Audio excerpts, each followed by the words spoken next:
चल याद चकर जड़ा बोतल खुद मंगवाई हावी। हाँ हाँ मेरे को याद है। ते कुरो क्या हम हावी दद कीती हथे खोल के आप पिलाई हावी। पहले तै पीती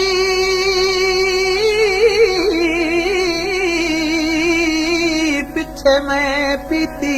पिलावनी तो पौंदी तू मुंह जो रोवण वाला बनाई वदा है। मैं को प्यार दिया दिवाई हावी।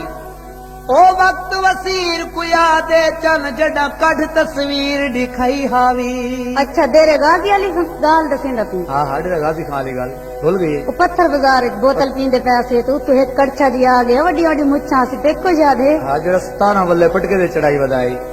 हाँ वो साड़ी रीस करके बोतल खुलवाण पै गया वही। हाँ मेरे को याद है वो दुकानदार को आखा ओए काका एक बोतल खोलूं को टुक करके खोली।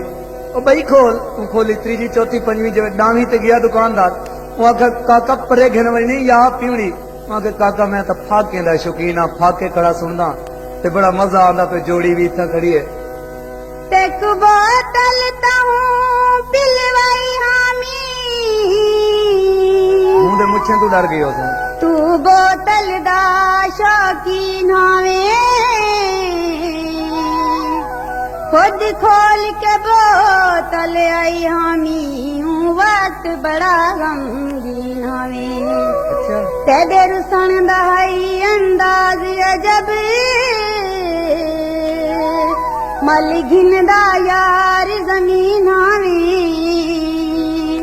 हुण रस्ते मल के आखड़ दें तदास पुगऊं मस्कीन हावे। लाली मेरे को कुछ नहीं चाहिए।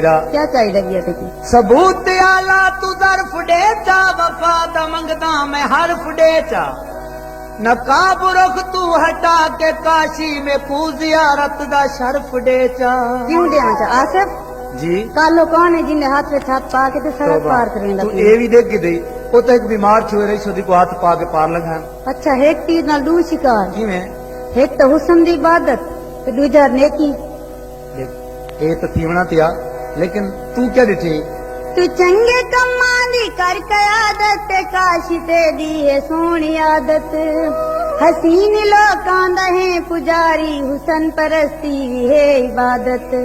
लेकिन खड़ तो सही भजी की देवे। क्यों खड़ा मैं नहीं खड़ी। ओहो मेरी गल तो सुन। मैं नहीं सुनदी मैं वेंदी पईयां। कोई लूहे दा माया वो गलती जे हो पइए में कुमाफ चकर माया। कोई बेड़ी नहीं खिलदी हुण मेरा चन ढोला ते कुमाफी नहीं मिलदी। अल्लाह दा नाई एक मिनट गल तो सुन मेरी। मैं नहीं सुनदी।